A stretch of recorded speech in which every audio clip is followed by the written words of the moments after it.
ते पुढच्या जन्माला वटवगळीच्या पोटाला जात आहे. म्हणजे मुंडी खाली आणि पायावर असं ज्याला ज्याला वाटते त्यांनी उठा. ठीक आहे, आपण एक घोषणा देऊ जोरात. तुम्हाला जर आळस आलंय, भारत माता की. ज्याला हात आहेत त्यांनी हात वर करायचं, ज्याला हात नाही त्यांनी पाय वर करायचं नाही. भारत माता की. आता शांत आहे का 15 मिनिट? आता 15 मिनिट किती वेळाचे आहेत मला माहित नाही, पण मी 15 मिनिट बोलणार आहे. कोणी उठायचं नाही. एक गोष्ट लक्षात घ्या. ओ मॅडम, ओ पुरं करा बंद. आता कोण मी उठल्यानंतर कोणाचं चालू देत नाही. मी म्हणजे मीच. आदरणीय मंत्री महोदय, व्यासपीठावरचे सर्व सन्मान्य मंडळी, आदरणीय मातोश्री आणि उपस्थित भावांनो भगिनींनो, 2021 अपसात नका बघ इकडे का. 2021 ला महाडवाल्यांनी एक अनुभव घेतलं होतं. ओय काळा शर्ट,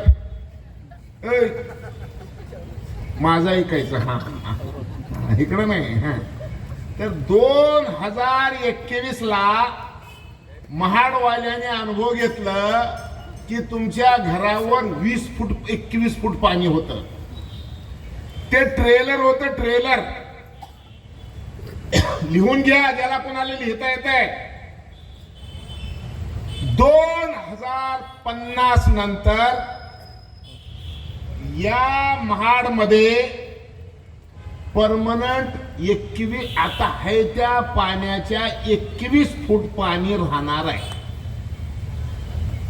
कळलं तुम्हाला?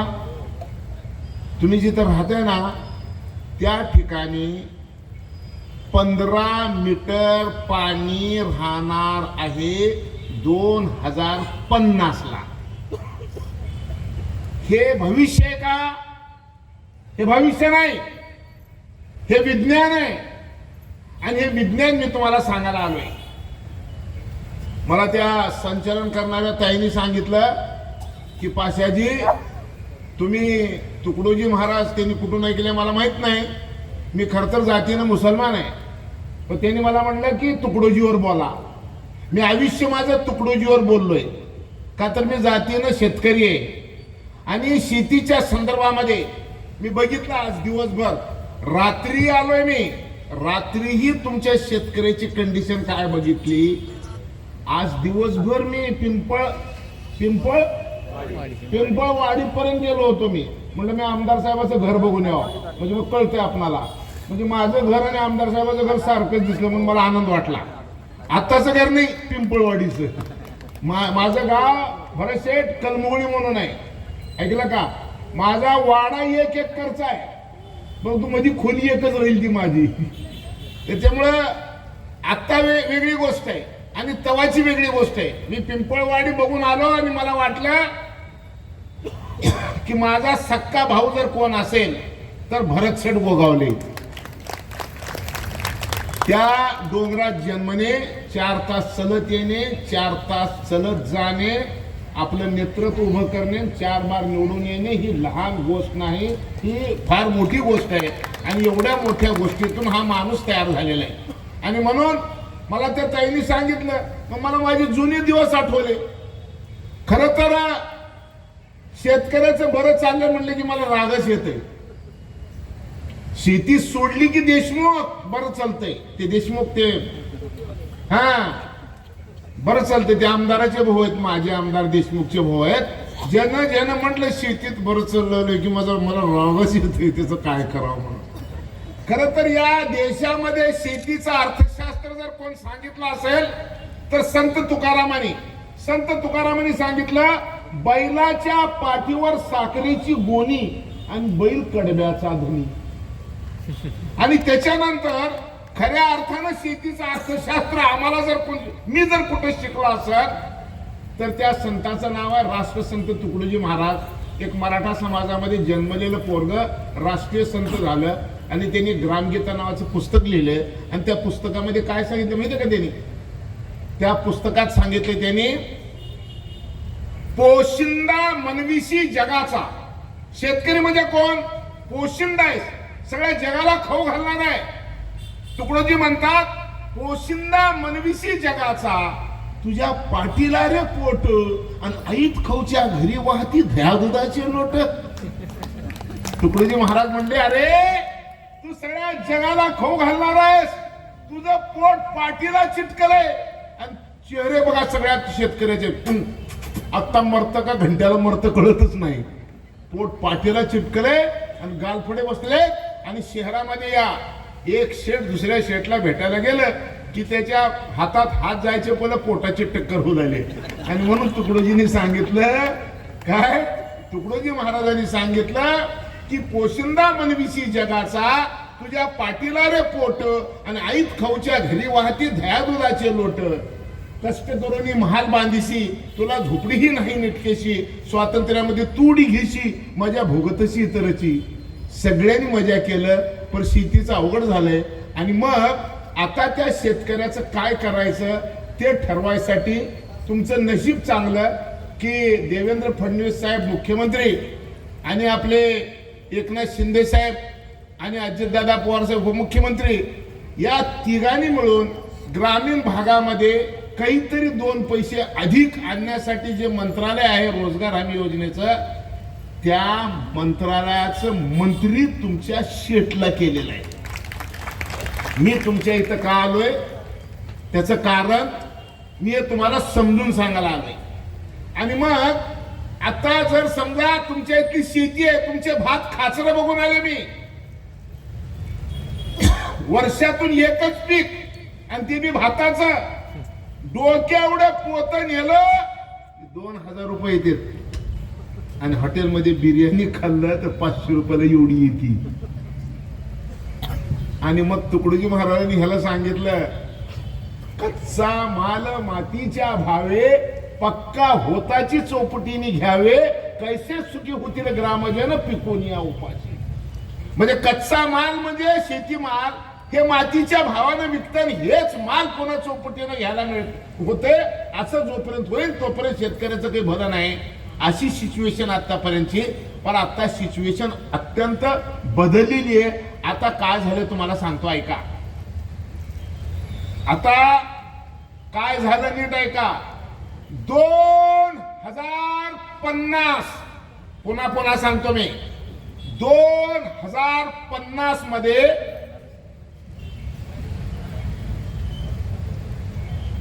हे मागे कोण रे, हा ते गप्पा मारत बसले.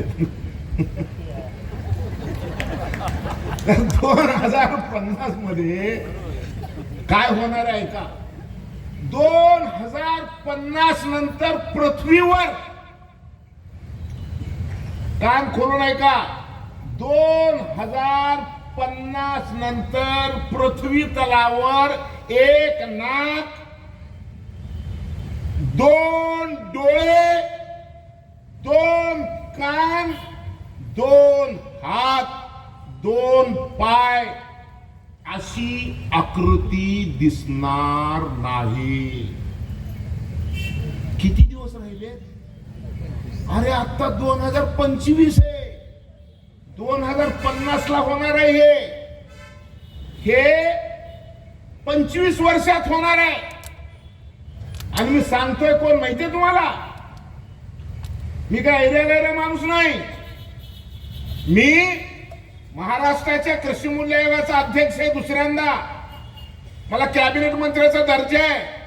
तुम्ही जे शेतमाल पिकवताय ना त्याला भाव किती मिळाला पाहिजे हे ठरवायचं. गेल्या 10 वर्षापासून मी प्रमुख आहे. नंबर 1, याच्यामध्ये बदल करायचंय. यासाठी नरेंद्र मोदीला वाटलं की याच्यात बदल करायचंय. भारतातल्या फक्त 7च लोकांची कमिटी नरेंद्र मोदी साहेबांनी नेमली. त्या 7 मध्ये मी पण आहे. म्हणजे महाराष्ट्रात बी मी आहे, देशात बी मी आहे. हे 2 तर झलक आहे. तिसरे तुमच्या शिर्के साहेबांना माझे पदच वाचता आले. लय पद आहेत माझे. मी आता ते सगळे सांगत बसणार नाही. मी 2 पद का सांगितलं तुम्हाला? मी तुम्हाला आणखीन एक दोन पद सांगतो म्हणजे तुमच्या लक्षात येईल मी बोलतोय याचं गांभीर्याने घ्यायचं का नाही. मी बोर्ड ऑफ ट्रेड नावाची एक संस्था आहे. जगातलं माल भारतात काय येतं आणि भारतातलं माल जगात काय जातं याला कॉमर्स मिनिस्ट्रीची बोट नावाची एक संस्था आहे. त्याच्या मी गव्हर्निंग काउन्सिलचा मेंबर आहे. जगभरामध्ये प्रत्येक वस्तूचं स्टँडर्ड ठरतं. ब्युरो ऑफ इंडियन स्टँडर्ड्स नावाची एक समिती आहे भारत सरकारची. त्या संस्थेचं मी गव्हर्निंग काउन्सिलचं सदस्य आहे. MSMEचं मी गव्हर्निंग काउन्सिलचं सदस्य आहे. मी बांबू प्लांटेशनचं गव्हर्निंग काउन्सिलचं सदस्य आहे. बांबू प्रमोशन मी गव्हर्निंग काउन्सिल सदस्य आहे. महाराष्ट्र बांबू बोर्ड मी गव्हर्निंग काउन्सिल सदस्य आहे. म्हणजे मी पद सांगत बसलो तर रातभर सांगू शकतो. हे कशासाठी सांगायला तुम्हाला म्हणजे मी जे बोलतोय ह्याला केंद्र आणि राज्य सरकारने शिक्का मारलेला आहे माझ्या बोलण्याला म्हणून एवढ्या मोठ्या पदावर मला बसवलेलं आहे. आणि मग मी तुम्हाला आता जी माहिती सांगणार आहे ती माहिती कसली आहे. मी जी माहिती सांगणार आहे ही माहिती IPCC जरा समोरच्या माणसाला समजो का ना समजो पण स्टेजवाल्यानो स्टेजवरच्यानो तुम्हाला मला समजून सांगायचंय. Inter governmental panel on climate change नावाची एक संस्था आहे ज्याचं नाव IPCC आहे. ही संस्था 1988 पासून कार्यरत आहे. किती देश याच्यात कामात आहेत 198 देश. 1988 पासून 1100 शास्त्रज्ञ 2015 ला 4000 पानाचा रिपोर्ट त्यांनी प्रसिद्ध केला आणि त्यांनी सांगितलं की आता पृथ्वीवर माणसाचं राहणं अशक्य तयार झालेलं आहे. आणि कारण काय सांगितलं कारण सांगितलं डिझेल जळल्यामुळं पेट्रोल जळल्यामुळं आणि दगडी कोळसा जळाल्यामुळं आता आपण राहू शकत नाही. सुरुवात कधी झाली सुरुवात झाली 1750 ला ग्लासगो मध्ये जगातलं पहिलं इंजिन सुरू झालं. ज्या दिवशी जगात पहिलं इंजिन सुरू झालं त्या दिवशी हवेत कार्बनचं प्रमाण होतं 280 ppm. किती पाहिजे 350 ppm. झाले किती 450 ppm. आपलं अस्तित्व कधी संपणार आहे 450 ला. 450 कधी होणार आहे 2050 ला. हे ज्यांना कुणाला खोटं वाटतं त्यांनी खोटे म्हणून सांगा. मी नाही सगळं जग आता बोलू लागलं.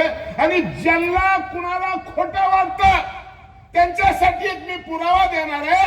2015 ला पॅरिस मध्ये जगातल्या सगळ्या शास्त्रज्ञांनी एकत्र येऊन सांगितलं की माझ्या लहानपणी 100 दिवस पाऊस पडत होतं.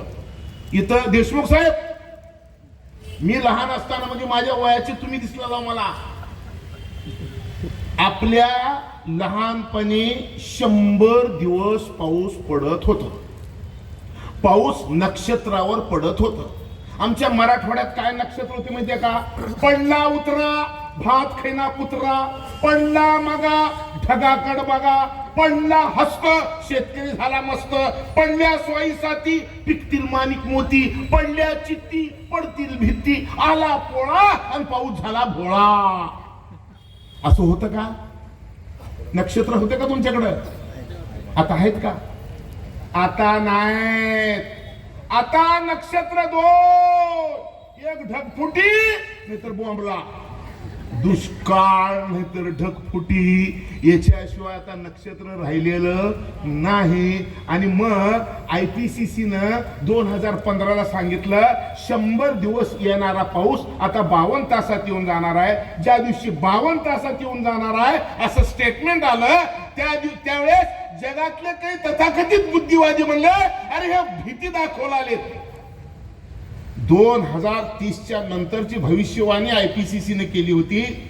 पण तुम्ही सगळ्या स्टेजवर जाणो या वर्षी डिसेंबर महिन्यामध्ये दुबईला पाऊस पडलं. दुबईचं वार्षिक पर्जन्यमान किती आहे. दुबईचं वार्षिक पर्जन्यमान 70 मिलीमीटर आहे. एका दिवशी पाऊस किती पडलं 170 मिलीमीटर. म्हणजे 2.5 वर्षात पडणार पाऊस एका रात्रीत दुबईला पडलं, मग दुबईचं नाव बदललं, दुबईचं झालं दुबई. बरोबर आहे. आता शहाण्यासारखं वागा. आता दिवस फार जवळ आलेली आहेत. तुम्हाला मी दुबईचं सांगितलं, मी तुम्हाला एक लिबियाचं सांगितलं. लिबिया नावाच्या देशामध्ये काय झालं, 18 महिने पडणारा पाऊस एका रात्रीत पडलं.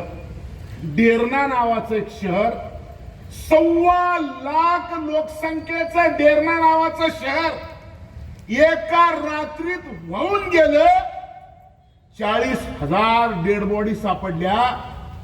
तिथल्या पंतप्रधानांनी सांगितलं, जगाला हे बॉडी ठेवायला प्लॅस्टिकच्या बॅगा द्या. त्यातलं सांगतो ऐका. आपल्या भारतात तुतीकोरीन नावाचा तामिळनाडूमध्ये एक जिल्हा आहे. 18 डिसेंबर 2023 ला एका रात्री पाऊस पडलं 960 मिलीमीटर. 960 मिलीमीटर जर फुटात मोजायचं झालं तर 3.25 फूट पाऊस एका रात्रीत पडलं. मी तुम्हाला सगळ्या समोर बसणाऱ्या लोकांना विचारतो, तुमच्या घरावर गावावर एका रात्रीत 3.25 फूट पाऊस जर पडलं, तुम्ही वाचाल का माय? नाही वाचणार. मग आता जर वाचायचं नाही तर मग वाचायसाठी वाचावं लागणार आहे आणि माझं भाषण ऐकावं लागणार आहे.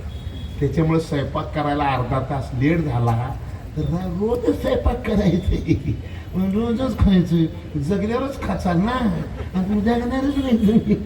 आणि म्हणून ज्यांना ज्यांना जगू वाटतं त्यांनी आता पुढे काय करायचं ते ऐकावं लागणार आहे. आणि मग आता माझं ऐका.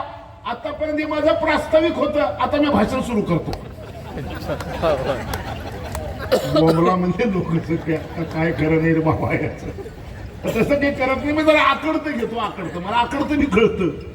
मग तुम्हाला मी त्रास देणार. ओ मावशी, ओ मावशी बसा की. मरणारा म्हणलं तरी उठला हो तुम्ही.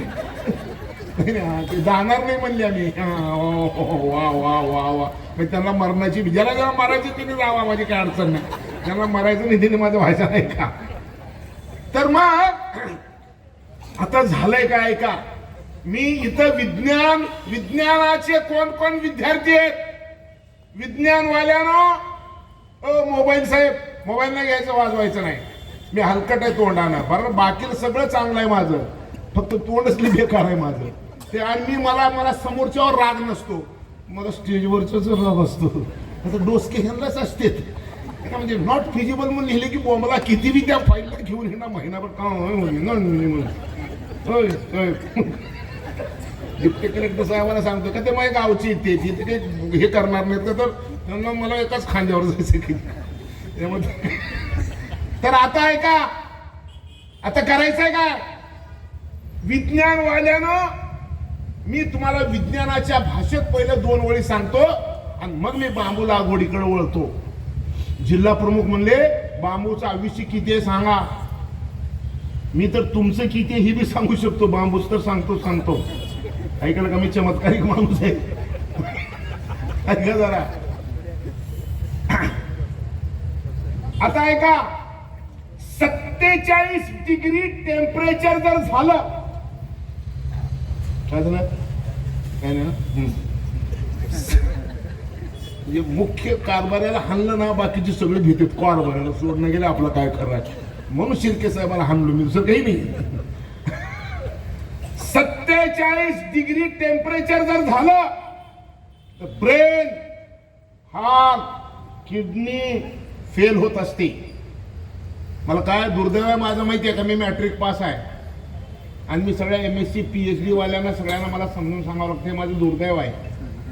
आणि देशात मी हे सगळ्या ठिकाणी सांगतो, माझं नशीब असं आहे की दिल्लीमध्ये जे IAS ऑफिसर असतात, दिल्लीमध्ये ग्रुप ऑफ मिनिस्टर्स जसं महाराष्ट्रामध्ये असतं तसं दिल्लीमध्ये ग्रुप ऑफ सेक्रेटरी असतात.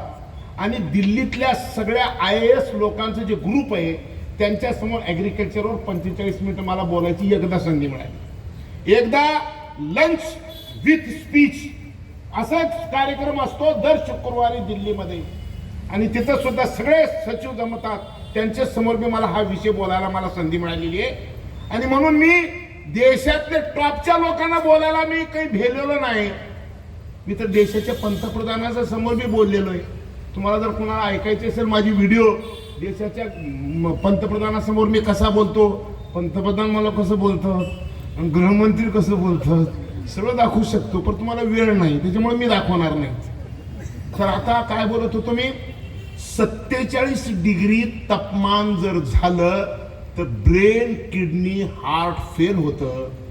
या वर्षी दिल्लीचं तापमान 52.9 झालं होतं. हे खरं आहे का नाही? खरं आहे ना? मग 47ला सगळं आउट होतंय तर 52 झालंय, आपलं होईल काय? आणि पृथ्वीवर हे 52च आहे का? नाही. दुबईमध्ये या वर्षी एक दिवस 64 टेम्परेचर झालं होतं. 64. आता दुबई सगळी उद्ध्वस्त जर करायची असेल तर तिथं अणुबॉम्ब टाकायची गरज नाही. 15 दिवस जर लाईट बंद केली तर रताळ सोलून निघल्याने सोडून निघतील, एवढी हिट तिथं वाढलेली आहे. आणि आता आपण त्याच दिशेला निघालेला आहे. आणि मग आता जगाचं पहिलं नागरिक, युनायटेड नेशन ऑर्गनायझेशनचे सेक्रेटरी जनरल अँटोनियो गुटेरस, त्या माणसाने काय सांगितलं? या माणसाने सांगितलं तापमान वाढीचं युग संपलेलं आहे, होरपळीच्या युगाला सुरुवात झालेली आहे. आता क्विक ऍक्शनची आवश्यकता आहे. क्विक ऍक्शन म्हणजे काय? जगाचा प्रथम नागरिक अँटोनियो गुटेरस म्हणते की पुढची माझी औलाद माणसांची वाचवायची असेल तर आता तापमान वाढीचं युग संपलं, आता होरपळीच्या युगाला सुरुवात झालेली आहे. आता तातडीच्या प्रयत्नाची गरज आहे. तातडीच्या प्रयत्नाची गरज म्हणजे काय? 33% जंगल पाहिजे. तुमच्या माझ्या गावात 100 एकर जर जमीन असेल तर 33 एकर जंगल पाहिजे. मी लातूर जिल्ह्यातून आलोय. माझ्या जिल्ह्यात जंगल आहे अर्धा%. बरोबर आहे? आपल्या जिल्ह्यात अर्धा% जंगल आहे. आणि मग मी गेली 10 वर्षापासून या मिशन मध्ये मी काम करत होतो. आणि मग मला एक चमत्कार सापडला. 2017ला मोदी साहेबांसोबत डबलिंग इन्कम मध्ये मी एका कमिटीचा को चेअर होतो दिल्लीमध्ये. पंतप्रधानांनी मला जबाबदारी दिली होती की 1 महिना दिल्ली सोडायचं नाही, आणि तुम्हाला जे जे निरीक्षण वाटतील ते निरीक्षण मला सांगायचे आहेत. माझ्या खिशात व्हिडिओ आहे, तुम्हाला दाखवायचं असेल तर मी दाखवू शकतो की माझी निरीक्षणं मी पंतप्रधानाच्या समोर काय नोंदवली. मला पंतप्रधानाच्या तोंडून एक वाक्य ऐकायला मिळालं. पंतप्रधान नरेंद्र मोदींनी हे सगळं ऐकल्यानंतर सांगितलं, बांस एक घास आहे. ह्याच्या आधी 1927ला इंग्रजांनी बांबूचा अंतर्भाव वन कायद्यामध्ये केलं होतं, आणि वन कायद्यामध्ये फॉरेस्टमध्ये बांबू होतं. शेतकऱ्यांनी जर बांबू लावला आणि फॉरेस्ट ऑफिसरकडे